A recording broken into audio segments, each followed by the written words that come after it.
നമസ്കാരം. ഞാൻ ഡോക്ടർ ചിത്ര, പാലക്കാട് ജില്ലാ കളക്ടറാണ്. മഴക്കാലമായാൽ പാലക്കാട് ജില്ല കാണാൻ വളരെ മനോഹരമാണ്. അതോടൊപ്പം ജില്ലയിലെ പുഴകളും തടയണകളുമൊക്കെ നിറഞ്ഞു കവിഞ്ഞ് ഒഴുകുന്ന സമയം കൂടിയാണ്.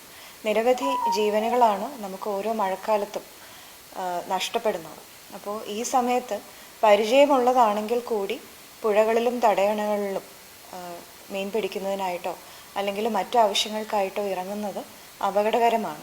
കൂട്ടുകാരോടൊപ്പം വെള്ളച്ചാട്ടം കാണുന്നതിനായിട്ടും മഴക്കാലം ആസ്വദിക്കാനുമായിട്ടും ഒക്കെ പുഴകളിലേക്ക് പോകുമ്പോൾ, വെള്ളച്ചാട്ടങ്ങളിലേക്ക് പോകുമ്പോൾ ജീവൻ നഷ്ടപ്പെടാൻ ഉള്ള ഒരു സാഹചര്യം ഉണ്ടെന്നുകൂടി പ്രത്യേകം ഒന്ന് മനസ്സിൽ വെക്കുക.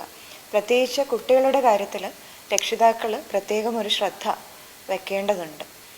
നമ്മുടെ നാട്ടിൽ അങ്ങോളം ഇങ്ങോളം നിരവധി ചപ്പാത്ത് പാലങ്ങളും കോസ്വേ പാലങ്ങളുമുണ്ട്. അവയുമൊക്കെ ഈ സമയത്ത് നിറഞ്ഞു കവിഞ്ഞ് ഒഴുകും.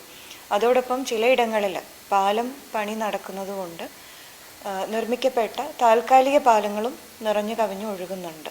അപ്പോൾ ഇങ്ങനെയൊക്കെയുള്ള സമയങ്ങളിൽ മറ്റൊരു വഴി, കുറച്ച് സമയം കൂടുതലെടുത്താൽ പോലും സഞ്ചരിക്കാവുന്ന വഴിയുണ്ടെങ്കിൽ ആ വഴി തന്നെ പോകാനായിട്ട് ശ്രദ്ധിക്കുക. പ്രത്യേകിച്ച് കാൽനട യാത്രക്കാരും കുട്ടികളും ഇരുചക്ര വാഹനങ്ങളിൽ സഞ്ചരിക്കുന്നവരും.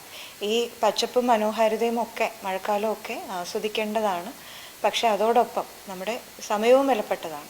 പക്ഷെ ജീവൻ നഷ്ടപ്പെടാതെ, ജീവൻ ഇതിലൊക്കെ വില കൂടുതലാണ് എന്നുള്ള കാര്യം പ്രത്യേകം ഒന്ന് ഓർക്കുക.